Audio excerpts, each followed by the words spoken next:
Hi friends, ఇక్కడ నేను మీకు చూపిస్తున్నాను విలేజ్లోని టెంపుల్ని. ఫ్రైడే, ట్యూస్డే ఇలా ఇంకా పండగ రోజున దేవుళ్ళకి ఇలా పూజలు చేస్తారు విలేజెస్లో.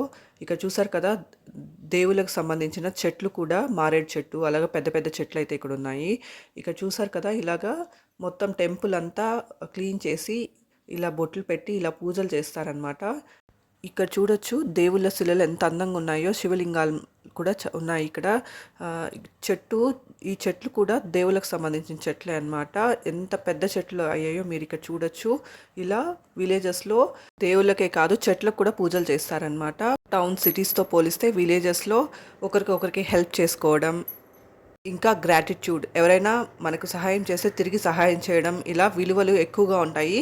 పిల్లలు కూడా ఇవన్నీ దగ్గర నుంచి చూడడం వల్ల చిన్నప్పటి నుంచి విలువలు, ఇంకా ఎథిక్స్, గ్రాటిట్యూడ్ కూడా విలేజెస్లో ఎక్కువ, సిటీస్ కంటే కూడా ఎక్కువ నేర్చుకోగలుగుతారు. పిల్లలు కూడా ఇవన్నీ దగ్గర నుంచి చూడడం వల్ల వాళ్ళలో కూడా స్పిరిచువల్ నాలెడ్జ్, ఇంకా వాల్యూస్ కూడా పెరుగుతాయన్నమాట. నేను మీకు చూపిస్తున్నాను కృష్ణుని గుడిని.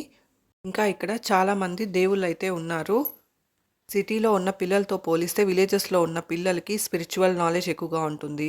పిల్లలకి హాలిడేస్ వచ్చినప్పుడు ఇలా విలేజెస్ని చూపించడం వల్ల మన కల్చర్ని, ఇంకా స్పిరిచువల్లీ కూడా కొంచెం నేర్చుకోగలుగుతారు. ఇంకా మనం ఎలా పంటల్ని పండిస్తాము, మనం అలా తాగుతున్న పాలు ఎక్కడి నుంచి వస్తాయో, ఎలా వస్తాయో కూడా వాళ్ళకి తెలియదు. ఇవన్నీ తెలుసుకోగలుగుతారనమాట.